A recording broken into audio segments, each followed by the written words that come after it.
તાલુકા પત્રકાર સંઘ આયોજિત નવયુગ ગરબી સતત 47 વર્ષથી અવિરતપણે ચાલતી એકમાત્ર પ્રાચીન ગરબી છે, જે વર્ષોથી જૂનવાણી રીત રિવાજો અને પ્રાચીન અર્વાચીન રાસ ગરબા માટે ખૂબ જ લોકપ્રિય છે.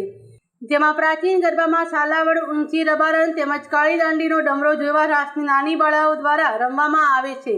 જ્યારે કાળી દાંડીનો ડમરો અહીંનો ખૂબ જ ફેમસ અને પ્રચલિત રાસ હોય છે, જેને જોવા માટે ઉપલેટા સહિત આસપાસના ગ્રામ્ય વિસ્તારમાંથી પણ લોકો બહોળી સંખ્યામાં ઉમટી પડે છે. ત્યારે આ પ્રાચીન ગરબી નિહાળવા આજ રોજ ઉપલેટા પત્રકાર ગ્રુપ સહિત મામલતદાર, માર્કેટિંગ યાર્ડના ચેરમેન, વાયાવદર નગરપાલિકા પ્રમુખ, જામકંડોરાના ભાજપ પ્રભારી તેમજ રાજકોટ જિલ્લા ભાજપ આગેવાનો, કાર્યકરો મોટી સંખ્યામાં ઉપસ્થિત રહ્યા હતા.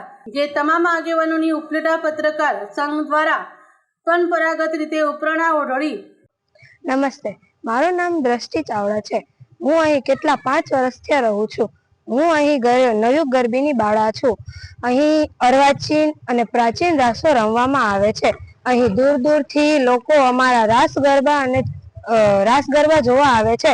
અહીંના રાસ ગરબા સાલાવડ, ઊંચી રબારણ, ટેપના ઘણા અર્વાચીન અને પ્રાચીન રાસો રમવામાં આવે છે. અહીં છેલ્લે લાણી પણ આપવામાં આવે છે. અહીંની બાળાઓ પાસેથી કોઈ પણ ફી લેવામાં આવતી નથી. અમે પહેરેલા પહેરવેશ અહીંથી જ આપવામાં આવે છે. અહીં મને ખૂબ મજા આવે છે. અસ્તુ. જય હિન્દ, જય ભારત. નમસ્કાર, હું ભાવિન બોમતારિયા. નવયુગ યુવા ગરબી અમારી વર્ષોથી ચાલુ છે. છેલ્લા 47 વર્ષથી ચાલતી અવિરત અમારી ગરબી. અને અમારી ગરબીની ખાસિયત એ છે કે પ્રાચીનની સાથે સાથે અર્વાચીન રાસને પણ અમે એમાં સમાવેશ કરેલો છે, કે જેને આજકાલના સમયમાં ગરબી શું છે એ આપણે ભૂલતા જાય છીએ.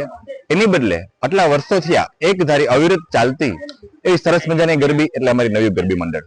અમારી નવયુગ ગરબી મંડળની બીજી ખાસિયત એ છે કે જે પણ બાળાઓ અમારી ગરબીમાં હોય છે એ કોઈ પણ બાળા પાસેથી અમે કોઈ પણ પ્રકારની ફી વસૂલતા નથી. તેમજ અમારી પાસે જે સંગીત ટીમ છે એ પણ કોઈ પણ પ્રકારનો ચાર્જ લેતી નથી. અને અમારા આસપાસના દરેક મિત્રો, દરેક આસપાસમાં રહેતા રહેવાસીઓ પોતાનાથી જે પણ કંઈ બને છે એ પ્રકારની સપોર્ટ કરે છે. અને એવી સરસ મજાની અમારી ગરબીનું આયોજન થાય છે. રોજબરોજના એવા અલગ અલગ પ્રકારના ઘણા બધા રાસો અમારી પાસે છે. અને એમાં પણ અમારા ખાસ રાસ કે જે કાળી દાંડીનો ડમરો, જે ખૂબ સરસ મજાનો ફેમસ અને પ્રચલિત રાસ છે. અને એ રાસ જોવા માટે આસપાસના નજીકના ગામોમાંથી ઘણા બધા લોકો અમારો રાસ જોવા માટે આવે છે. જય હિન્દ, જય ભારત. સન્માન કરવામાં આવ્યું હતું.